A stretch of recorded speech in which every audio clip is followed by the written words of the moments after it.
네, D-13, 네, 22대 총선이 2주 앞으로 다가왔습니다. 28일 0시 자정을 기해서 공식적인 선거운동에 돌입하게 됐는데요. 후보들의 발걸음도 빨라질 것 같습니다. 자, 이번 우리 지역의 총선 후보를 알아보는 시간이죠. 오늘은 부산 수영구입니다. 자, 이 전문가에 따른 이 수영구의 선거 판세 분석은 보통은 이 보수 텃밭이라서 보수 진영, 지금은 이제 국민의힘 후보에게 유리할 것이다. 또는 그럼에도 쉽진 않을 것이다가 보통인데 이번에는 모르겠다라는 분석이 많습니다. 어떻게 된 일일까요? 자, 이번 시간에는 부산 수영구에 출마한 국민의힘 정연욱 후보 만나보겠습니다. 안녕하십니까? 네, 정연욱 후보입니다. 네. 자, 많은 분들께서 아시는 분들도 많을 것 같아요. 이제 TV에서도 많이 좀 접하신 분들도 많을 것 같은데 먼저 카메라 보시고 소개 한번 부탁드리겠습니다. 네, 국민의힘 수영구 국회의원 후보 정연욱입니다. 아마 좀 생소하게 보일 수도 있겠지만 32년간 언론인의 길을 쭉 걸어왔습니다. 동아일보, 채널A, 특히 채널A에선 쾌도난문 등 종편 출연을 하면서 시사 프로그램 진행을 많이 해왔습니다.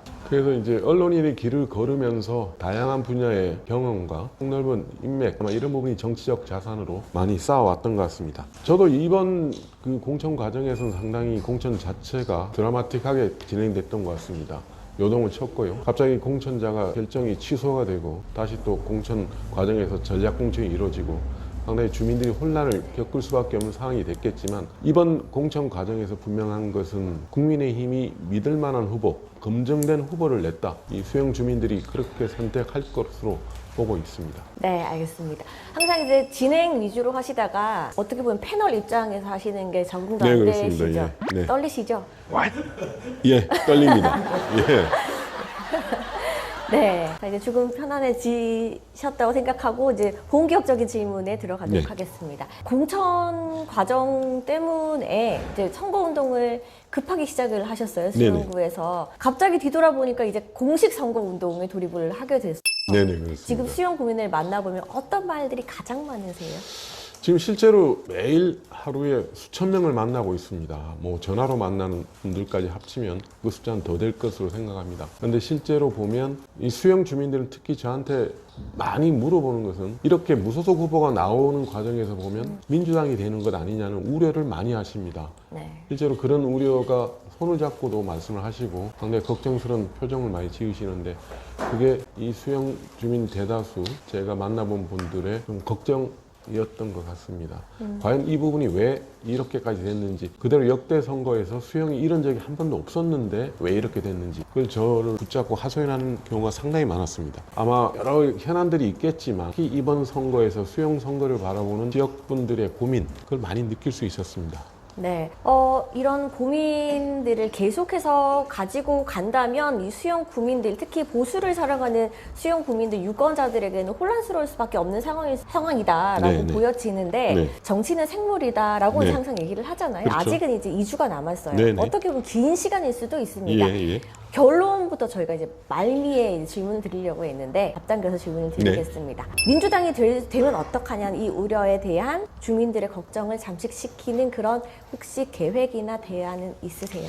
일단 모든 일에는 낮은 자세로 최선을 다한다는 원칙엔 변함이 없습니다. 다만 지역 유권자들이 갖는 우려를 해소할 수 있는 전략적 방안이라는 건 뭐 특별히 없을 겁니다. 제가 열심히 하는 것 외에는 없었겠지만 왜 국민의힘 후보가 이런 여러 가지 그 공천 취소와 이런 과정을 거치면서까지 새롭게 나올 수밖에 없었냐는 그런 배경을 좀만 이해해 주신다면 상당히 좀 이런 우려가 해소되지 않을 생각이 듭니다. 조금 더 구체적으로 제가 네. 질문을 하겠습니다. 연대 가능성은 생각을 해보셨습니까? 어떤 연대 가능성? 단일화 가능성에 대해서. 단일화 자체는 의미가 없는 것이고요. 공천 취소된 분과 단일화 논의하는 것 자체는 말이 안 되는 겁니다. 그건 기본적으로 집권 여당이 후보를 냈다는 것 자체는 그 자체로 국민들에게 심판을 받는 거, 평가를 받겠다는 것이기 때문에 그런 단일화 논의는 필요가 없고요. 그리고 왜 이 무소속 후보가 갖는 비약스러운 얘기들이 많지 않습니까? 뭐 저를 비난하는 여러 가지 얘기들이 있지만 그건 뭐 그럴 수 있다고 생각합니다. 다만 제가 왜 이렇게 공천 취소까지 갔던 결정이 나왔나 하는 배경에 대한 건 충분히 국민들이나 유권자들이 이해를 하실 거라 봅니다.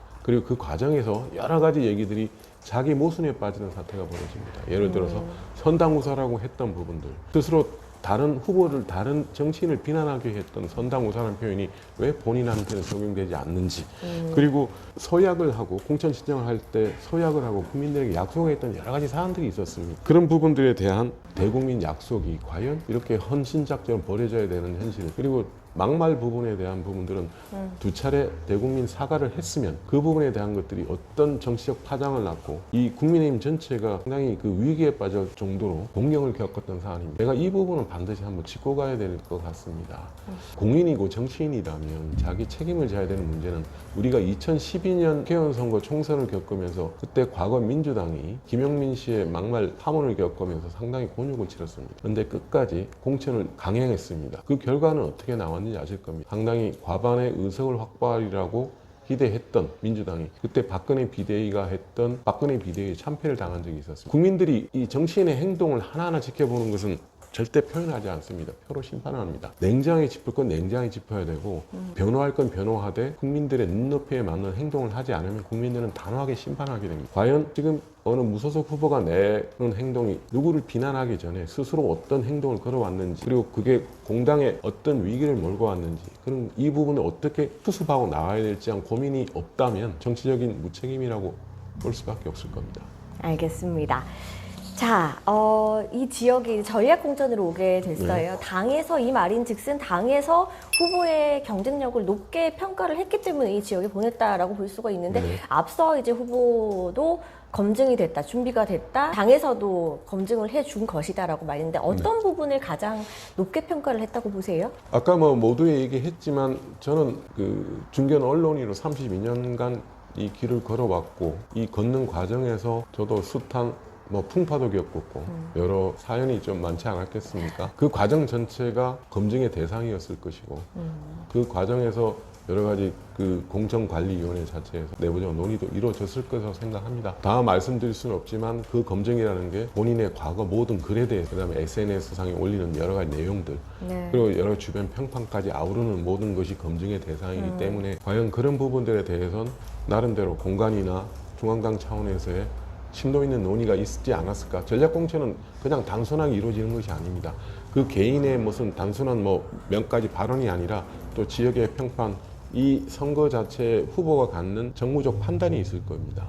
이 사람을 공천했을 때, 그리고 이 사람의 이력으로 이러이러한 공천을 했을 때 어떠한 중앙당 정치에 기여할 수 있는 요인이 무엇인지 여러 가지 정무적 판단까지 감안하지 않았을까 생각이 듭니다. 네.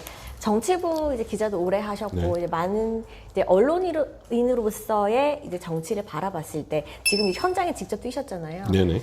어떤 부분이 가장 다른 것 같아요? 제가 정치부 기자는 한 20년 모든 출입처를 다 경험했습니다. 여야 현장 팀장부터 청와대 출입, 그다음에 뭐 정치부 데스크 정치부장, 그 관련된 프로그램 진행까지도 직접 해봤습니다만 그건 어디까지나 참관인이고 이제 여러 가지 네. 관전자, 뭐 업자부란 표현을 쓸 수 있겠지만 그런 역할이 주였다고 생각이 듭니다. 근데 실제 저도 결심하는 과정에서 고민이 없지 않았지만 정치 현장은 또 지켜보는 게 아니라 참여하는 것이고 네. 그 현장을 어찌됐든 주도해야 되는 것이고 상당히 현실에서는 그런 상당 간극을 느끼고 있었습니다. 그렇지만 평가나 지켜본다는 것이 아니라 직접 뭔가를 이뤄내는 건 또 다른 영역이지 않을까. 정치라는 건 직접 하는 것은 뭔가를 창출해내는 것이기 때문에 그런 부분에 대한 나름대로 성과, 그 기대감도 없지 않아 있습니다. 그런 걸 하나 더 쌓아가는 것이고 그 쌓아가는 과정에서 과거 제 이런 관전의 경험이 상당한 도움이 된다. 남들보다 그건 상당한 정치적 자산이 될 수 있겠다. 그 생각은 들고 듭니다. 네. 왜 보통 이제 언론인, 뭐 기자, 앵커라고 하면 냉철할 것이다, 날카로울 것이다, 네. 좀 더 다른 사람들보다 상대적으로 이성적일 것이다라고 네. 생각하는데 평소 성격은 어떠세요? 뭐 그렇게 이성적이진 않습니다. 상당히 이제 그래요? 감성적인 면이 많습니다. 오, 예. 네. 그러나 일할 때는 좀 이성적이고 싶습니다. 그리고 앞으로도 주민들과 소통을 하거나 정치의 가장 기본 본령이라는 것은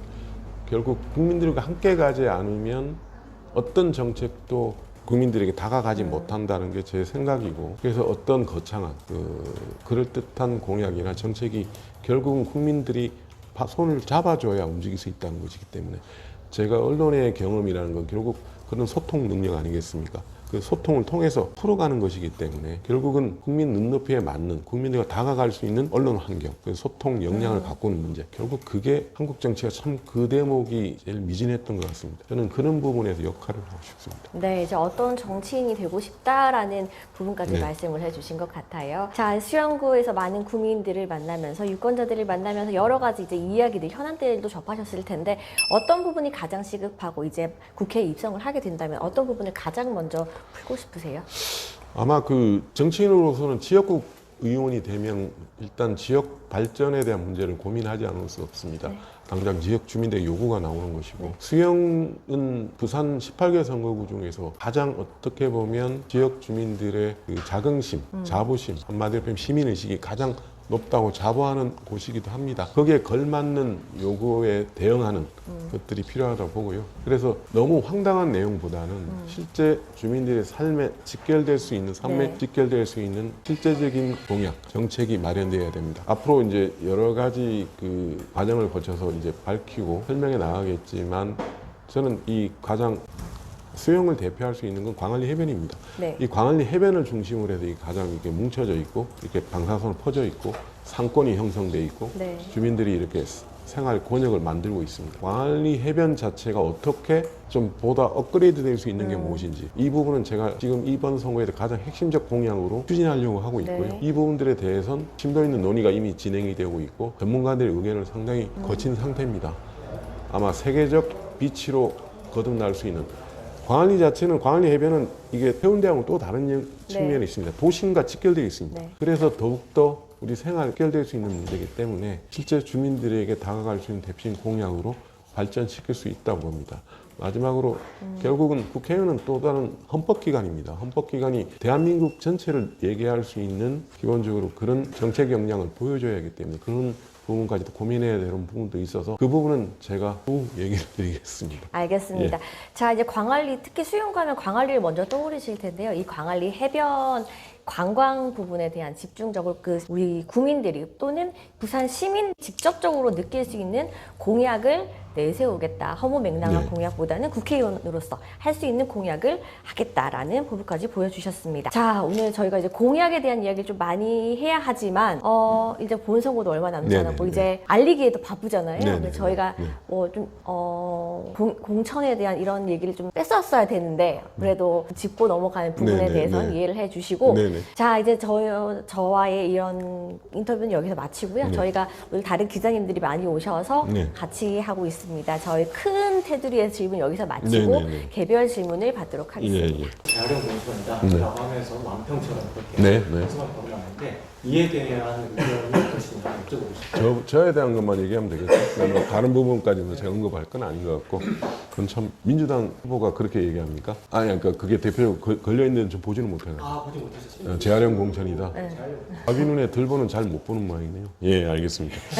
재활용 후보라는 표현이 몇몇 그게 거론하는 모양인데 재활용한다고 아무거나 재활용합니까? 재활용은 아무나 막 주워서 그냥 쓰는 게 재활용할 만하니까 하지 않겠습니까? 재활용할 정도가 되면 그거 괜찮은 거 아닙니까? 네. 예, 뭐 저는 그리 보고요. 수영 주민들이 여러분들이 그런 고민하시겠지만 수영에 연고가 있다 없다 뭐 여러 가지 얘기를 하시는데 부산이 연고를 그렇게 따질 정도로 과연 그렇게 후된 곳은 아니라고 생각합니다. 부산이 이미 하나의 원시티로 정리된 지가 오래됐습니다. 그리고 부산에 어디 한 곳에서 살면 한 곳에만 삽니까? 해운대도 안 가고 광안리도 안 옵니까? 그리고 그곳에 사는 사람 지인들은 없어요. 그 많은 사람들의 네트워크 자체가 정책 자산인데 그리고 제가 누구보다 수영의 지인들이 많습니다. 그리고 그 많은 사람들과 얘기를 하고 있고요. 그런 부분에 대해서는 제가 누구보다 거기에 재활용할 만한 사람이라고 봅니다.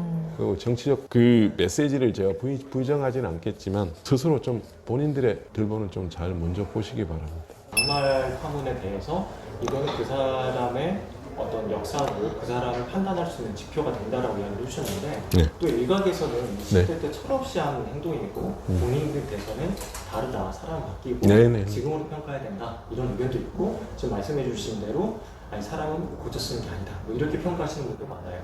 네, 여기에 대해서 네. 한번 다시 한번 설명을 해주시죠. 정치적 그 발언이나 정치적 언어라는 것은 과거에 했든 안 했든 그게 중요한 게 아니에요. 그걸 그 상태에 던져졌을 때 어떤 정책 파장을 일으키고 그 말에 대한 책임은 오롯이 정치인이 져야 되는 겁니다. 아까 제가 2012년 총선을 얘기했지만 2012년 김용민의 그 발언도 직전에 한 게 아닙니다. 과거에 팟캐스트나 이런 데서 나온 발언입니다. 그럼 그때 발언은 과거 발언이니까 덮자고 넘어갈 수 있는 겁니다. 그게 아니라 그게 이슈화되는 순간 이걸 어떻게 정책 파장을 최소화할 것인지의 문제는 다른 차원이 되는 겁니다. 과거 10대 때 발언이라고 넘어가고 20대 때 발언에 넘어가고 50대 때 발언에 넘어가고 이런 게 아닙니다. 이게 정치적 이슈가 되는 순간은 그건 정치인이 어떤 경우에 책임을 져야 되는 문제가 되기 때문에 그걸 국민들이 어떻게 보느냐는 문제에 대해서 대처를 잘해야 되는 겁니다. 과거 발언에 무조건 넘어가자. 김용민 발언도 그래서 넘어가자 그래서 공천을 취소 안 했던 겁니다.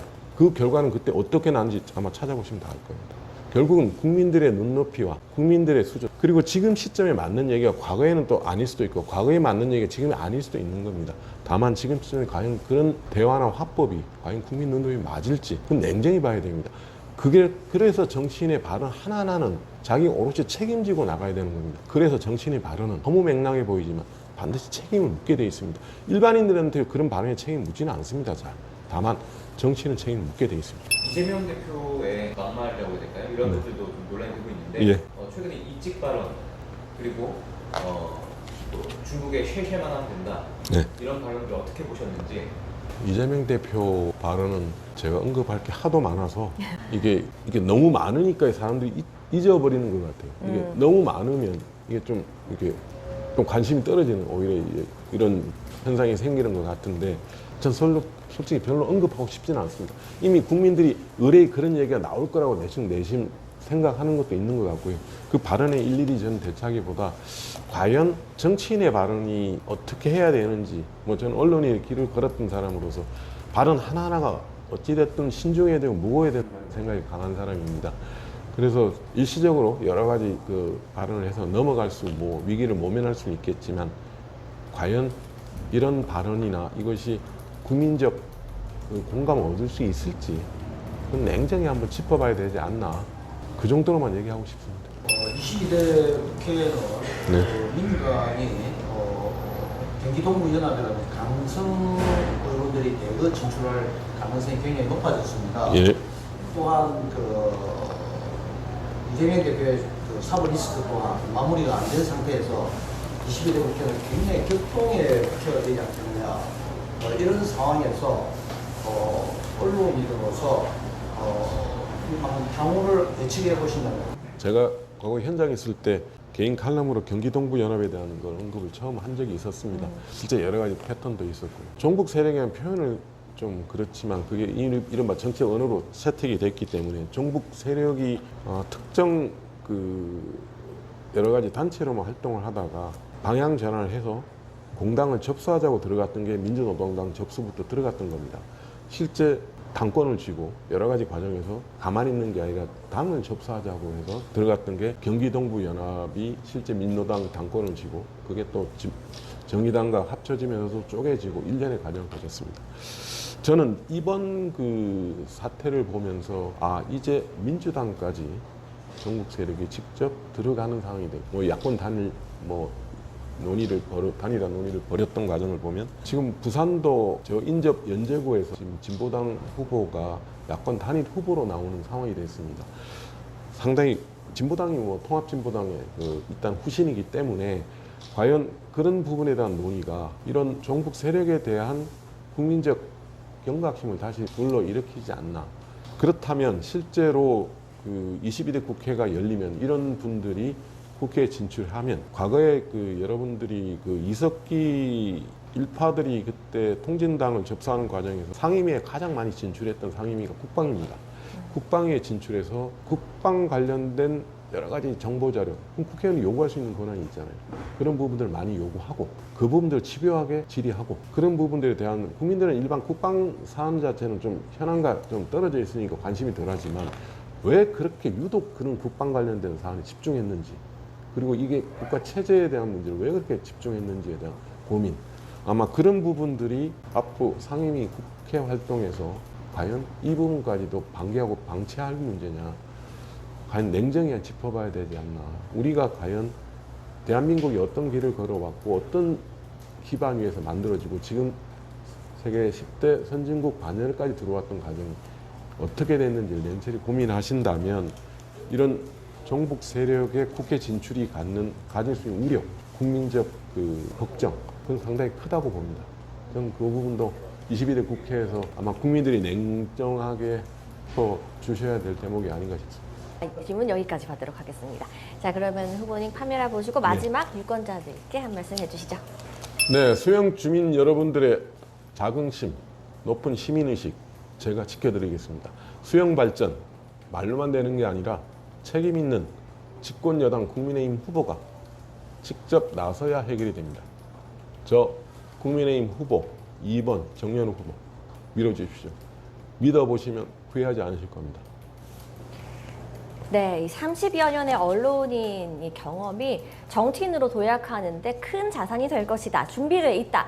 그리고 아울러서 이성적이고 정말 날카롭고 냉철할 것 같지만 감성적인 사람이다. 그리고 이런 부드러운 이런 성격으로 유권자들과 소통하면서 수영구의 발전을 이끌겠다는 국민의힘 정연욱 후보와 오늘 함께했습니다. 수고하셨습니다. 네.